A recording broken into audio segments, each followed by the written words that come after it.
Pero meron akong 200K monthly.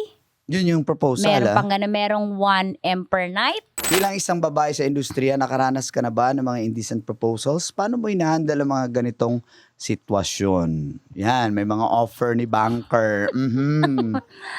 Nakaranas na ba? Oo. Unahin natin sa emails. Emails. Ano na nakuha yung email mo? Nasa IG ko kasi okay. For hosting, for business proposals. Hindi for indecent proposal, pero meron akong 200K monthly. Yun yung proposal. Meron pang gano'n, merong 1M per night. Ooh. Parang businessman siya from Nueva Ecija.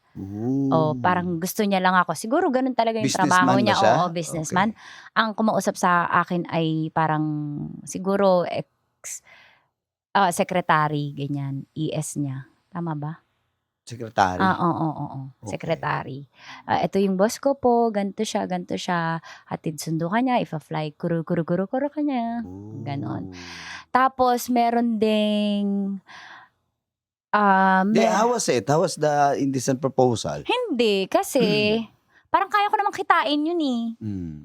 Kinikita ko naman yun eh. So hindi na para... Oo, hindi para magpabembang dun. Di ba? Kasi what if gwapo? Sorry. Gwapo, Pwede tapos... ba ubo? Umupo ka na. Lalaking ko muna. Asinan mo para masarap. Very balot. Ay, what if mas higher yung proposal tapos may itsura, gwapo? Hindi talaga ako after sa lokol eh. Alam mo yan. Oo nga. Diba? Alam mo. Grabe talaga, guys. Napatanong ako. Hindi, dati talaga. Gusto ko talaga yung gwapo. Tsaka yung physically attractive siya. Pero graduate na ako dun. So, sa akin ngayon, na yung maalaga. Yung maalaga. Sarap manood ng radyo, no? Ginawa mo na talagang bisyo ang panonood sa amin, no? Umabot ka na rito eh. Huy!